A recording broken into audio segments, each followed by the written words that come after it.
Hello friends, welcome to my CG exam. हम लोग आज रीजनिंग के कुछ इंपॉर्टेंट क्वेश्चन देखेंगे। मैं आपको बेसिकली स्टार्टिंग में ही कल के वीडियो में बताया था कि हम लोग ये जो एमसीक्यू का सीरीज स्टार्ट किए हैं, इसमें बेसिकली जो पटवारी, आरआई, मंडी निरीक्षक, इलेक्ट्रिकल डिपार्टमेंट ऑफ छत्तीसगढ़, इन सब में जो वैकेंसी आने वाली है उनके लिए हम लोग पढ़ना स्टार्ट किए हैं। कल मैंने हिंदी का एक पढ़ाया था, आज हम लोग एक रीजनिंग का एक सेशन करने वाले हैं। और बीएड के जो प्री बीएड का जिन्होंने फॉर्म अप्लाई किया है ना, उनके में भी रीजनिंग से 30 प्रश्न आने वाले हैं, 30 क्वेश्चन। तो वो भी इस वीडियो को ध्यान से देखिए और चलिए स्टार्ट करते हैं। पहले क्वेश्चन की तरफ चलता हूं। इसमें जो क्वेश्चन है आज का ना, वो पूरा इंग्लिश में है, मैं इसे हिंदी में ट्रांसलेट करूंगा, सुनिएगा। यदि मैं डिवीजन को माइनस, मैं फिर से बोल देता हूं यहां पर, यदि मैं भाग को गुणा से रिप्लेस करूं, गुणा का मतलब धन से है और धन का मतलब माइनस से है, और लास्ट बच गया माइनस का मतलब डिवीजन से है। तो ये जो आपके सामने एक स्टेटमेंट दिख रहा है, न्यूमेरिकल स्टेटमेंट, इसका आंसर क्या होगा? ऐसा क्वेश्चन एग्जाम में आता ही है, तो ध्यान से समझना। देखो बस लिखते जाओ क्वेश्चन, ये 16 की जगह 16 लिखा, बस आपको गुणा की जगह लिखना है क्या? धन। तो यहां धन लगा दिया। फिर यहां पर धन है प्लस 3 प्लस 5, तो प्लस की जगह आपको लिखना है माइनस, तो यहां आपको लगाना है -5। फिर ये माइनस है, माइनस की जगह लिखना है डिवीजन, तो मैंने लगा दिया डिवीजन, और डिवीजन की जगह लिखना है आपको फाइनली मल्टीप्लाई। बस अब इसको सिंप्लीफाई करना है। तो एक बॉडमास एक रूल होता है, BODMAS, मतलब समझ लेना। बी का मतलब होता है ब्रैकेट, ओ का मतलब होता है ऑफ, ऑफ का मतलब जनरली मल्टीप्लीकेशन ही होगा। फिर ये डी का मतलब डिवीजन भाग, एम का मतलब मल्टीप्लीकेशन गुणा, ए का मतलब एडिशन योग जोड़ना, एस का मतलब सब्ट्रैक्शन, सब्ट्रैक्शन का मतलब माइनस करना घटाना। तो अभी ब्रैकेट और ऑफ आपको कहीं दिख नहीं रहा इस क्वेश्चन में, ब्रैकेट और ऑफ नहीं है। ये देखिए ब्रैकेट और ऑफ नहीं है, केवल प्लस माइनस डिवीजन और मल्टीप्लीकेशन है। तो मैं ये दो को हटा देता हूं यहां से। तो सबसे पहले हम डिवीजन सॉल्व करेंगे, देन मल्टीप्लीकेशन, उसके बाद एडिशन और लास्ट में सब्ट्रैक्शन। तो सबसे पहले डिवीजन देख लो, यहां पर 5 और 2 के बीच भागित है, तो इसको पहले सॉल्व कर रहा हूं। तो ये 16 धन 3 को मैं एज इट इज लिखा, माइनस 5 में भाग को, 5 में 2 को भाग कर दूं तो 2.5 आ जाएगा, 2.5। तो 2.5 मल्टीप्लाई 4, 2.5 मल्टीप्लाई 4, ये ऐसे भी लिख सकते हो। अगर आप पॉइंट नहीं चाहिए, डेसिमल में नहीं चाहिए, तो एक तरीका और मैं बता देता हूं, इसको लिख लेना 5/2। ठीक, अब ऐसे कट जाएगा, 2 1 जा 2, 2 जा। अब ये 5 2 जा, उसका डिवीजन सॉल्व होने के बाद क्या करना है? मल्टीप्लीकेशन। तो मल्टीप्लाई कर दो, 5 2 जा 10 होता है, तो 16 प्लस 3 एज इट इज लिख देना, और यहां लिख देना 10, 5 2 जा 10।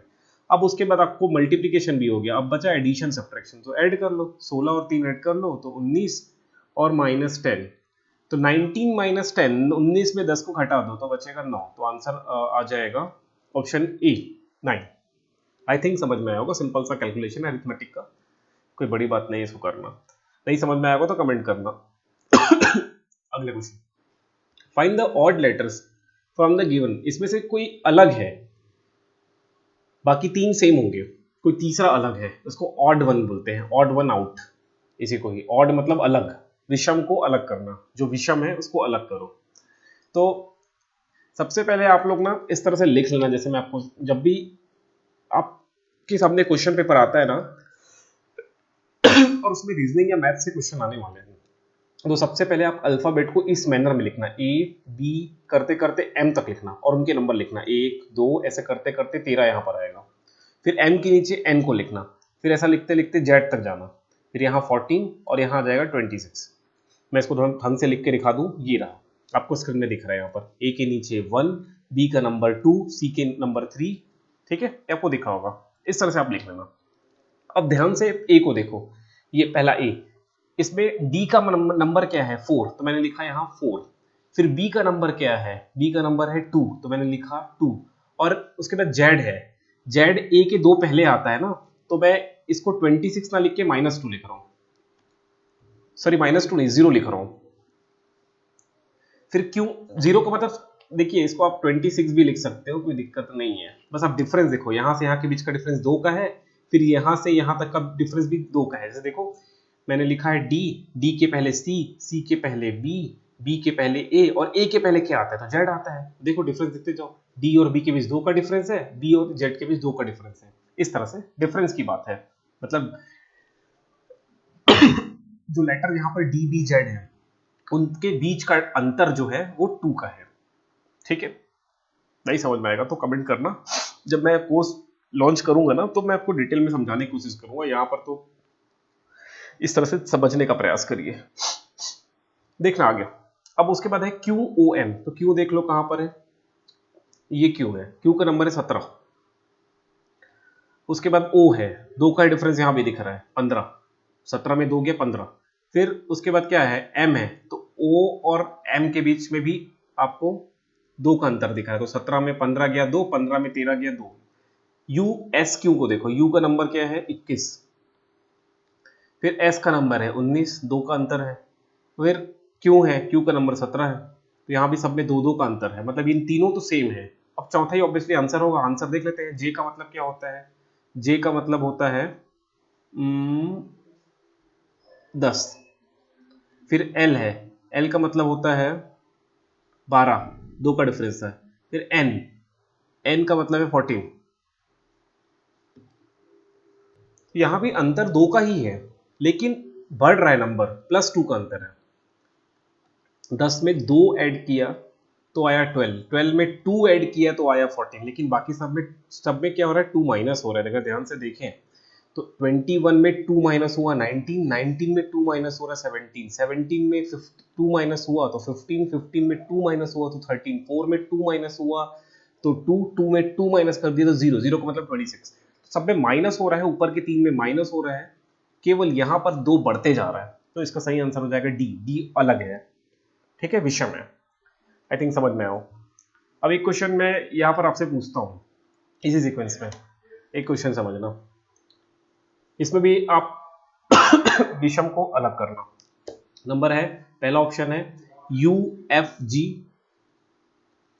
ऑप्शन बी लिख लो Q J K, option C लिख लो O L M, option D लिख लो वाई बी ए। चलो इसको मैं 2 मिनट का समय दे रहा हूं, 2 मिनट सोचिए और आप इसको आंसर मुझे बता दो। वीडियो पॉज कर लो, वीडियो पॉज कर लो, रोक लो वीडियो को, और उसके बाद सोचो इसके बारे में, इसका आंसर क्या होगा, इसमें कौन सा विषम है, कौन सा अलग है, कौन सा ऑड है।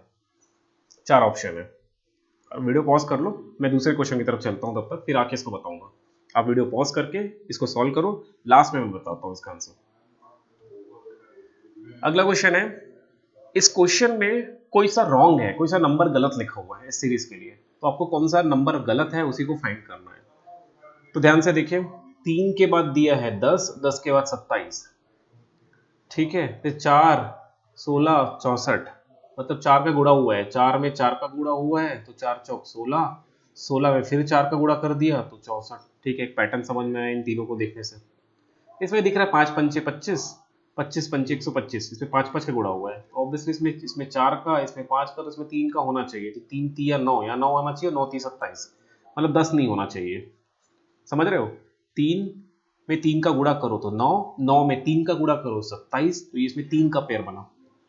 4 में 4 का मल्टीप्लाई कर दो 16, 16 में 4 का मल्टीप्लाई कर दो 64, 5 में 5 का मल्टीप्लाई कर दो तो आंसर आएगा 25, 25 में 5 का मल्टीप्लाई कर दो तो 125। दैट मीन्स ये यहाँ पर 9 आना चाहिए, लेकिन क्वेश्चन में क्या लिखा है 10, तो ये ऑप्शन सी होगा। ठीक, कोई दिक्कत तो नहीं है ना, यहाँ पर 9 आएगा। अब इस तरह के भी रीजनिंग से क्वेश्चन आते हैं, रीजनिंग ध्यान से करना। रीजनिंग में आपको ना ज्यादा टाइम देने की जरूरत नहीं है, अगर थोड़ा भी टाइम देते हो रीजनिंग को रेगुलरली बेसिस पे तो रीजनिंग बहुत अच्छा हो जाएगा। ठीक है, तो चलिए देखते हैं।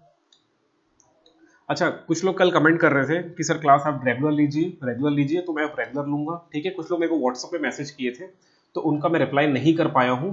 ठीक है, मैं मैसेज एक्चुअली काफ़ी तबीयत खराब था तो मोबाइल कम ही देख रहा हूँ और रिप्लाई भी कम कर पा रहा हूँ, ठीक है। तो जिनका भी जो मैसेज है ना मैं रिप्लाई जरूर करूँगा पढ़ के, तो ऐसा नहीं मत समझना कि मैं रिप्लाई नहीं कर रहा हूँ, तो मैं रिप्लाई जरूर करूँगा।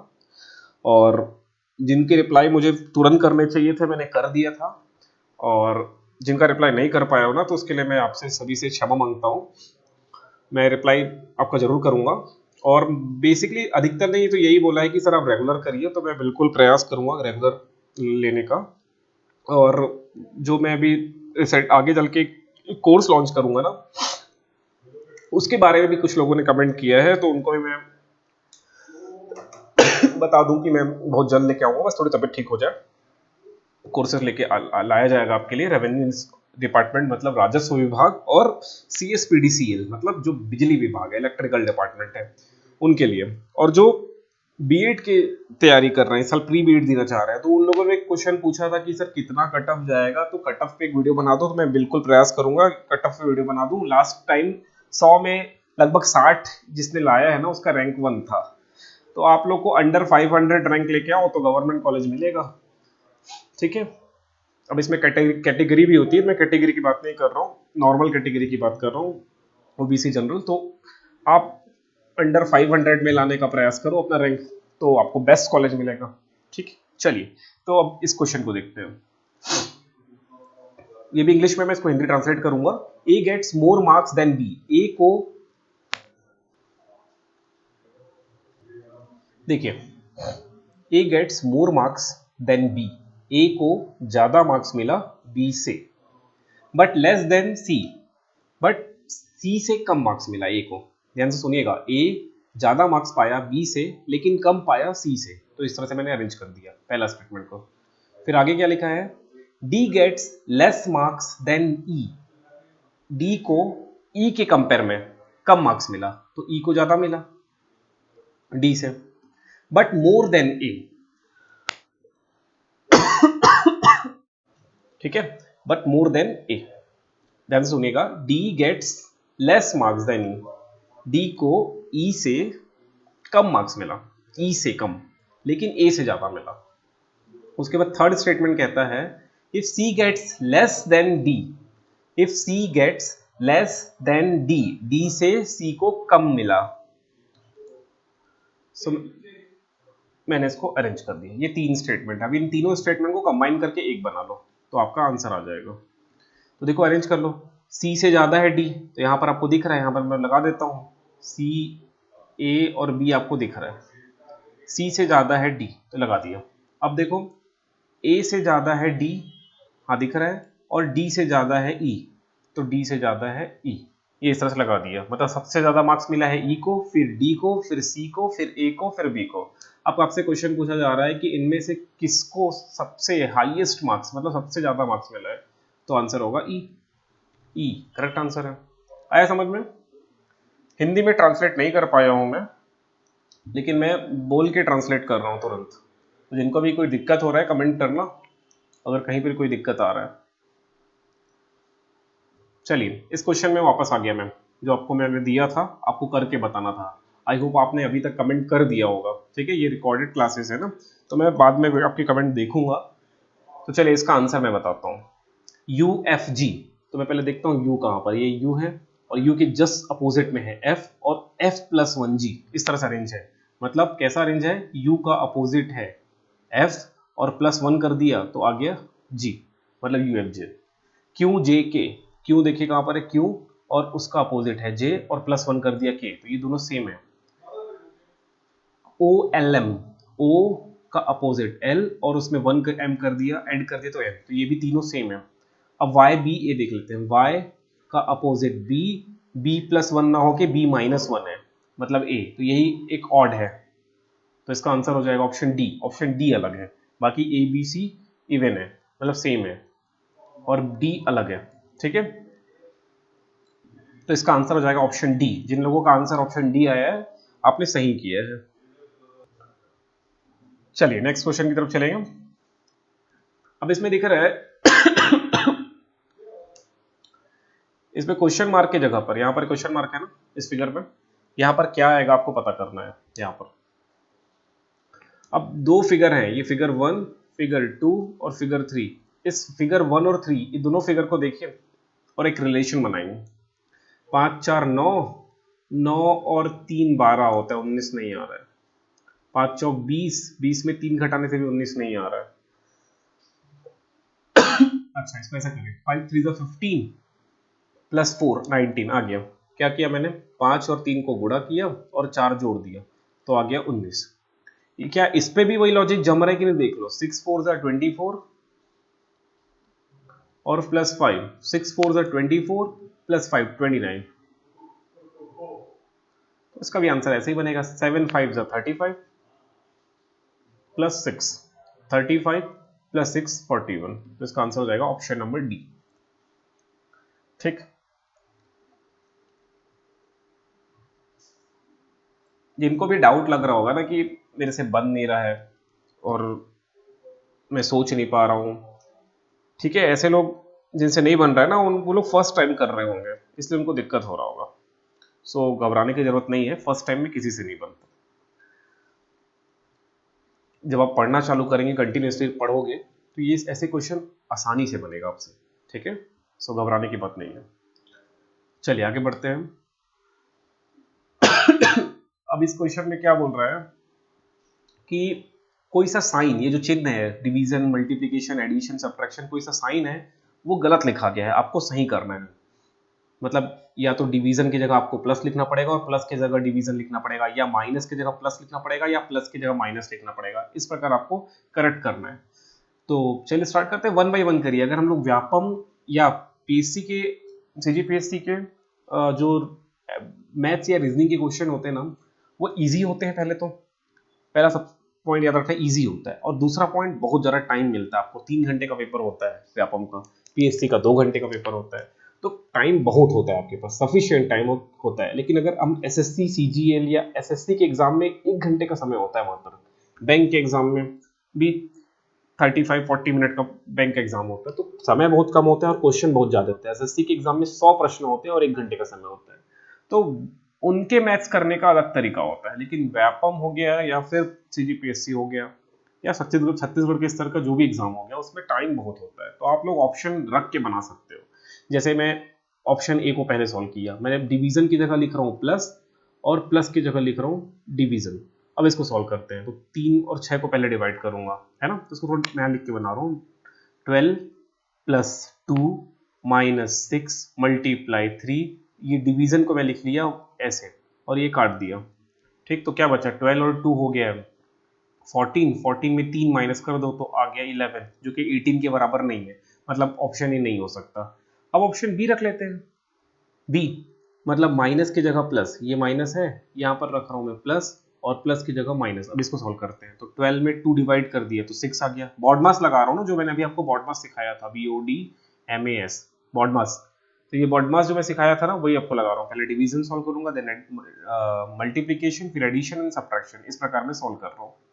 तो 12 में 2 डिवाइड कर दिया, 6 आया। ठीक, उसके बाद मुझे मल्टीप्लीकेशन सॉल्व करना है, तो यहाँ प्लस आ जाएगा, ये प्लस ये वाला, और 6 3 18। ठीक है, अब यहाँ बचा है -6, ये प्लस माइनस कट गया तो आ गया 12 18, मतलब ऑप्शन बी रखने से आंसर सही आ रहा है। ऑप्शन बी सही है। अब सी और डी रखने की जरूरत ही नहीं है।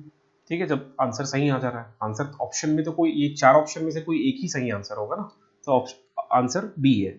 अब बहुत लोगों को समझ में नहीं आया होगा क्योंकि यहाँ पर थोड़ा कचर पचर हो गया, एक साथ ही मैंने कर दिया। मैं इसको थोड़ा ठीक से करके बता देता हूँ, देख लो। 12 डिवाइडेड बाई 2, माइनस की जगह रखना है प्लस, तो मैंने रख दिया +6, फिर मल्टीप्लाई 3, फिर प्लस की जगह, ये प्लस की जगह रखना है माइनस, तो ये -6। अब देखो, ये 12 में 2 को डिवाइड कर दो, 6 आया, धन 6 गुणा 3 माइनस 6। पहले डिवीजन सॉल्व कर लिया बॉड मास के हिसाब से, फिर अब मल्टीप्लीकेशन की बारी। तो ये 6 3 18, 6 प्लस 18 माइनस 6, अब ये प्लस माइनस 6 कट जा रहे हैं तो आंसर आ रहा है 18, मतलब यही हमारा आंसर है। समझ रहे हैं? आई थिंक समझ में आया होगा। इनको भी समझ में नहीं आया होगा ना, वो पेशेंस रखना, जब मैं कोर्स लॉन्च करूंगा ना, तो आपको मैं एक एक कॉन्सेप्ट सिखाऊंगा। चलिए अब देखिएगा, इसमें एक स्टेटमेंट दिया हुआ है, 2 स्टेटमेंट दिया हुआ है और उस स्टेटमेंट के अनुसार आपको कंक्लूजन करना है, कंक्लूड करना है। स्टेट मतलब कथन और कंक्लूजन मतलब निष्कर्ष। तो स्टेटमेंट को मैं पढ़ता हूं। ऑल एस्ट्रोनॉमर्स आर साइंटिस्ट, सारे एस्ट्रोनॉमर्स साइंटिस्ट है। सभी एस्ट्रोनॉमर, तो मैं सभी एस्ट्रोनॉमर, ए से मैंने एस्ट्रोनॉमर्स को डिनोट किया, तो सभी एस्ट्रोनॉमर क्या है, साइंटिस्ट है। तो ये साइंटिस्ट के अंदर डाल दिया। फिर बोल रहे हैं कुछ साइंटिस्ट, सेकंड, कुछ साइंटिस्ट पायलट है, तो कुछ साइंटिस्ट क्या है, पायलट, ये लो पायलट। अब देखो कौन सा कंक्लूजन करेक्ट हो रहा है। पहला कंक्लूजन है ऑल एस्ट्रोनॉमर्स आर पायलट, सभी एस्ट्रोनॉमर पायलट है। देखो पायलट और एस्ट्रोनॉमर में रिलेशन नहीं दिख रहा, तो पहला तो गलत है। Second, some pilot are astronomers, कुछ पायलट एस्ट्रोनॉमर, ये भी मुझे नहीं दिख रहा है। थर्ड देखो, सम पायलट्स आर साइंटिस्ट, कुछ साइंटिस्ट पायलट है, हाँ कुछ साइंटिस्ट पायलट 100% है, तो ये 3 तो सही है। और 4 क्या बोल रहा है, all scientist are astronomer, all scientist नहीं, ऑल साइंटिस्ट एस्ट्रोनॉमर नहीं है, ये भी गलत है। मतलब अब आपको ये ऑप्शन है, ऑप्शन यहाँ पर दिया हुआ है, ओनली वन कंक्लूजन फॉलो, गलत है, तो ये सी सही लग रहा है। ओनली कंक्लूजन 3 जो है वो करेक्ट है, ओनली कंक्लूजन 3, ये 3 ही बस तो सही हो रहा है, ठीक है। तो ओनली कंक्लूजन 3 फॉलोस, केवल निष्कर्ष 3 जो है वो कथन को, स्टेटमेंट को फॉलो करता है। तो इसका आंसर हो जाएगा ऑप्शन सी,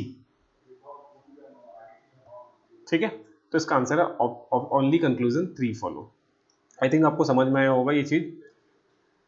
और जिनको भी डाउट लग रहा है ना, वो घबराना मत कि हमारा एग्जाम नहीं निकलेगा अगले। अब देखो अगले, अब ये जो हमारे छत्तीसगढ़ में जो राज्य सरकार है उसका 2.5 वर्ष का कार्यकाल पूरा हो चुका है। अब अगले 2.5 साल में आपके पास जॉब ही जॉब की अपॉर्चुनिटी आएगा, मतलब बहुत सारे गवर्नमेंट जॉब की वैकेंसीज आएंगे, एग्जाम भी होगा, इलेक्शन के समय एग्जाम होता ही है। तो अभी कल ही नोटिफिकेशन नहीं, अब सब इंस्पेक्टर का जो राज्य पत्र में प्रकाशित हो गया, क्या नियम है, कैसे एग्जाम होगा, इन सब का भी अब राजपत्र में प्रकाशित हो गया। तो इसका भी बहुत जल्द नोटिफिकेशन आ जाएगा सब इंस्पेक्टर का। प्रिपरेशन स्टार्ट कर देना, maths, reasoning, GK, GS, Hindi, English, इन सब की प्रिपरेशन स्टार्ट कर दो। जो आपका कमजोर है उसको ज़्यादा पॉलिश करो और जो ठीक है उसको रिवीजन करना चालू करो, तो ही आप एग्ज़ाम निकाल पाओगे। और इस बार वैकेंसी आएगी ही, ये मान के चलो वैकेंसी आना ही है, ठीक है। तो पढ़ना चालू कर दो, जो भी डाउट है कमेंट करो, और जिनको नहीं बन रहा है वो थोड़ा पेशेंस रखो, मैं पढ़ाना चालू करूँगा, ठीक है। जो भी दिक्कत है कमेंट करना, मैं उसको अब तक रिप्लाई करने का प्रयास करूँगा, ठीक है। चलिए नेक्स्ट वीडियो में मिलेंगे।